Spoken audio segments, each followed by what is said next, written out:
Hi, my name is Mike Cromwell. My name is Brian DeVault. And welcome to Whiteboard Wednesday. We're here to pick up on our last episode. For those who've watched, we've for the last couple of weeks been talking about project management and how critical project management is for the success of any kind of technical project implementation. The more complex the project, the more critical project management is. So when we're talking about managed IT services, hypercritical, and the larger the enterprise, the more important it is. So Brian, 2 episodes ago, we talked about the 8 tenets of project management. When we broke down the first step, which is project initiation, on the last episode. Now we're going into the second part. So walk us through the components of planning the project and why that's important as a foundational part of the project management plan. So like you said, after the project initiation, we're going to go into the phase where we're planning the project. And so I've got some steps up here that we've written down that talks through how we handle the process. So the first step in planning the project is refining the scope.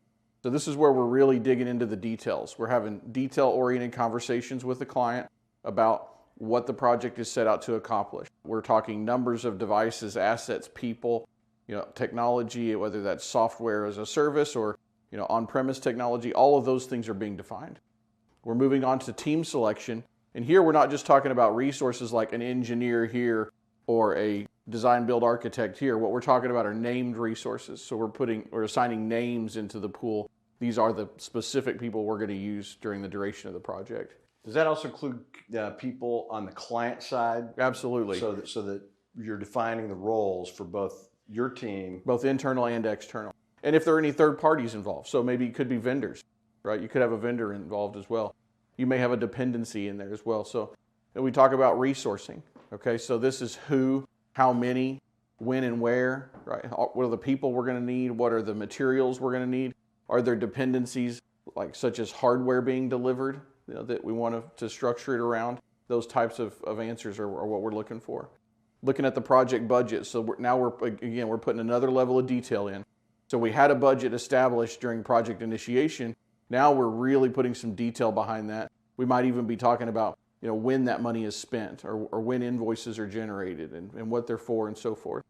And then going into a detailed timeline. So now we're putting dates down. It says we're going to be finished with the first set of tasks on Wednesday and then the next set on Friday. And we're really getting that schedule dialed into a day-by-day granular basis. We're starting to conduct some risk analysis. So as we drive the detail into that project, it's going to allow us to see, okay, we've got a lot going on in week 2 and going into week 3. So we know there's inherently more risk involved there. And so we might see how we mitigate that by maybe having a backup resource, something like that where we can help mitigate some of that risk. And then finally putting that quality assurance plan in place. So throughout the duration of the project, you're going to want to ensure that you're maintaining very high quality at every step.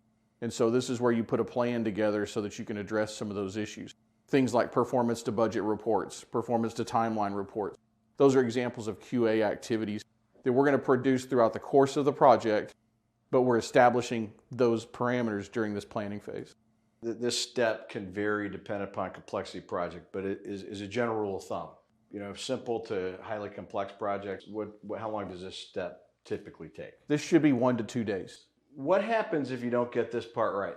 If you've got the wrong team defined up front or the wrong resources engaged, then that's going to be a major problem when you reach the execution phase, which is our next phase. Things like refining the scope, so the number of assets, the technology involved, all of those things. If we miss the mark there, then we potentially fail on the overall project. Critical step is the foundation. Stay tuned for next week's Whiteboard Wednesday, where we're going to dive into execution. That's right. All right, look forward to it. Stay tuned for next week's Whiteboard Wednesday.